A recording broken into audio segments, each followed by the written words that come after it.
आज हम बात करते हैं स्नोरिंग की। कई पेशेंट्स आते हैं जिनको स्नोरिंग हो रही है बहुत। हम कैसे डिफ्रेंशिएट करें ये नॉर्मल स्नोरिंग है या कोई प्रॉब्लम है। स्नोरिंग की प्रॉब्लम दो वजह से हो सकती है। एक, अगर आपकी स्नोरिंग की वॉल्यूम इतनी ज़्यादा है कि आपके फैमिली मेम्बर्स या आपके लाइफ पार्टनर उनको दिक्कत हो रही है उस वॉल्यूम से, देन यस, उसका आपको इलाज लेना चाहिए। दूसरा, स्नोरिंग पैटर्न क्या है उस पर भी डिपेंड करता है। एक बहुत आसान सा तरीका है जो आप अपने घर पे खुद चेक कर सकते हैं। उसके लिए आपके पार्टनर को या आपके किसी फैमिली मेम्बर को रात में उठ के आपको देखना होगा जब आप सो रहे हैं आपकी स्नोरिंग की वॉल्यूम को। अगर आपकी वॉल्यूम स्टार्ट होती है, धीमे धीमे तेज़ होती है, एक लेवल पे बहुत तेज़ होने के बाद एकदम से आप तेज़ सांस लेके फिर वो वॉल्यूम कम हो जाती है।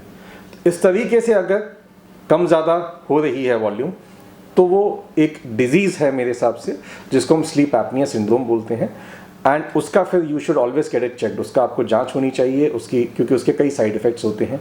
उसका हार्ट पे असर पड़ता है, उसका ब्रेन पे असर पड़ता है। कईयों को सुबह नींद जल्दी आती है, बैठे बैठे झोंके आने लगते हैं, वो चीज़ें उसकी वजह से होता है। हेडेक होता है, इरिटेशन होता है, तो वो चीज़ें उससे होती हैं। अगर आपको स्लीप एपनिया है तो उसका ज़रूर इलाज होना चाहिए। या फिर स्नोरिंग की वॉल्यूम इतनी तेज़ है, कंटिन्यूस स्नोरिंग है बट उसकी वॉल्यूम इतनी तेज़ है। ये दो एक कॉमन वजह है जिसकी वजह से उसका इलाज होना चाहिए। स्टार्टिंग इलाज बहुत सिंपल है, वेट रिडक्शन।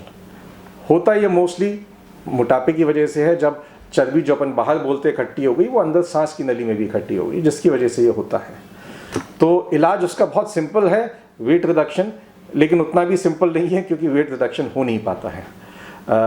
अदरवाइज बाकी फिर ऑप्शंस होते हैं, कुछ मशीन्स होती हैं, बाईपैप मशीन्स होती हैं, कुछ ऑपरेशंस होते हैं, बाकी चीज़ें भी होती हैं। बट बेसिक इलाज उसका अगर हम वेट रिडक्शन कर सकें तो वो बेस्ट इलाज है। एंड जो एक बेसिक टेस्ट होता है उसको हम पॉलीसोमनोग्राफी बोलते हैं, जिसमें मरीज को सुला के यही उसकी सांस की पैटर्न, हार्ट रेट और ये सब चेक किया जाता है।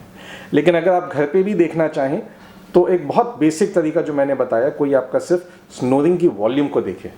अगर वो वॉल्यूम ऊपर नीचे हो रही है तो डेफिनेटली आपको इलाज उसका लेना चाहिए, क्योंकि इसके बाकी साइड इफ़ेक्ट्स बहुत होते हैं।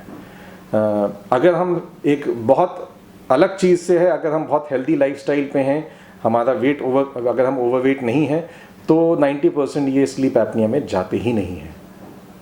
Thank you.